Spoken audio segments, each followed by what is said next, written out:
Thanks, Allison. Well, when it comes to tasty hole-in-the-wall food recommendations, Barry Goodall is your guy. He recently went on a mission to find the best and most unique foods at the Kentucky State Fair this year, and the results are in.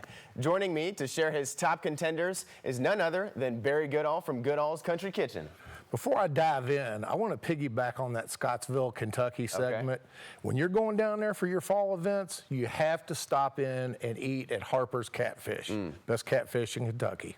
All right, to the point of business. Okay. I spent 3 days making 2 videos at the State Fair this year, and I sacrificed myself and ate at over 24 food vendor places just to be able to lead you to my top 5 picks. Okay, so I make it a tradition every year. I stop first at Pat's Footlong Hot Dogs. It's a local family here from Germantown, and they've been going out to the fair now for over 50 years. Wow. Okay, and that's they set up at some other special events, but State Fair is their big thing. They started out to raise money for their families' Catholic school tuitions, and they've been doing it ever since. Wow. And the Footlong chili dog and the footlong Chicago dog, they can't be beat. You ate every last bite of all the food? Oh, every last bite. You'll see in the videos, the 2-part videos, you'll see what I do to it. Okay. All right, so the second place that I recommend is called Greek Euros. All right. They've been going out there since 1991, and it's one of your best price per pound food products out there. You get a Greek Euro, a whole family could feast on this thing. I mean, I have a hard time getting it down myself, but it's really good. I put it up there against any Euro in Louisville, any restaurant Euro. And third place I went to is Farm Boy Barbecue. Okay, I love some barbecue. Yep. It's their first year at the fair. Okay. They're local here in Kentucky. They do catering, and they wanted to test the water at the fair this year. And this isn't like where you go to the Kentucky tent and they bring the food out of the warmers and you might get a dry sandwich. These people are smoking it right there. Wow. On the pit, stack of wood right there. It's coming straight from the pit right to the counter where you buy it. So it's like you're at a barbecue competition. It's got to be attracting so many people that smell. They're thinking, oh my gosh. It's unbelievable. The second day I went there, they went from hardly anybody there. Came back, they had the longest line of anybody at the fair. It's because that smoke built up. Exactly. So then I went on to another local company, Savory Foods. Okay. They are a Louisville family. All their kids went to St. X, and they've been going to the fair setting up for over 60 years. Wow. And one thing I like to do, I like to try out new creative gimmick foods, which you see here. Yeah, that's nuts. I want to try that so bad. Is the flamin' hot cheesy corn dog, dipped in nacho cheese and ladled with flamin' hot Cheetos. And they just knocked it out of the park with that. I'm telling you right now, you cannot go wrong. If you like spicy food and you like cheesy goodness, you got to do that. That looks insanely good. The next gimmick item was the pizza. It's just your regular pepperoni pizza, but then you mix in the hot honey and another local company, Dano's Seasoning, and you put it over there.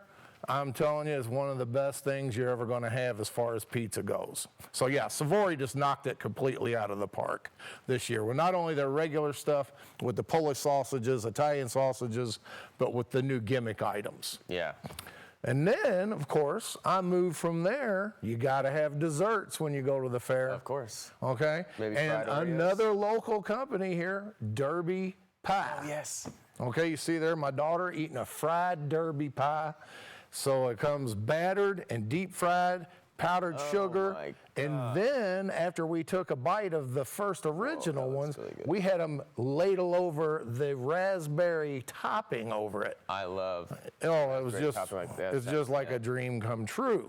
So you were telling me something about the Derby pie, though, that it has to be. It cannot be called Derby pie unless you buy it from the Derby Pie Company. Yes. A lot of imitators try to say it's Derby pie, but you can't. You'll end up in a lawsuit if you try that. The next one, Dooster's Ice Cream. It's a family out of E-Town. It's the best ice cream you're going to get out there. Try their signature bourbon ball ice cream. It's their award-winning vanilla, drizzled with Jim Beam bourbon. What? Now there you go. That's Kentucky. There it is right there. They just drizzle it with and homemade chocolate chips. Actually, the bourbon is blended into the ice cream when it's made. So you get a hint of bourbon, but it's... And then they pour it on there, really? No, they don't pour it. It's blended with the... Gotcha. I misspoke there. Then you got Morgan's Fudge, another family. They're located out in the back end of the South Wing, and I do a really good fudge making demonstration with them on my YouTube channel video. You got to see that. It's unbelievable. They show you from start to finish how they make their fudge, and I'm telling you what, I tried to like eat a free sample at the counter. I almost got ran over like, you know, like a bull in a rodeo. They were like knocking me out of the way to get to the samples. I was like, I had a hard time finishing the segment. But anyway, I took home some fudge. Of course, the kids loved me for that. Of course, yeah. What's your favorite kind of fudge? The fudge, I just like the chocolate fudge, but then my kids like the peanut butter chocolate fudge. I was going to say, that's my favorite, is peanut butter chocolate, yeah. So if you get too hot and you're out on the Midway and you need to cool off, you go on into the South Wing and see all the exhibitors, the food vendors, is which I did. You can see where I talk to different like skincare, you know, for my kids. You can pick up just about anything you want out there. You see other companies, local salsa.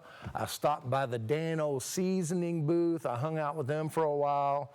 We had a lot of fun. So if you want to get cooled off, go into the South Wing, and they also have the food court there. I mean, the Kentucky State Fair is super fun, and then you do all these super fun things. What's the next segment you got going on? Well, next month, I'm going to be with... there's a friend of mine that's known on my channel as the National Treasure. He and I are going to be doing our top 5 fish sandwiches in Louisville. Top 5 fish sandwiches? Top 5 fried cod sandwiches in Louisville. I'm a big fisher. I love fish. Right. Louisville's a fried fish town, so you got to tune in for that one. That sounds super tasty. And if you like the Sam Stallings, the man known as the National Treasure, he's worth tuning in to watch him alone. Good deal. Well, I'll be there. All righty. Thank you for coming on, Barry. All right. Well, thanks for having me. It was a great time. Always a pleasure, man. I love your stories. Appreciate it.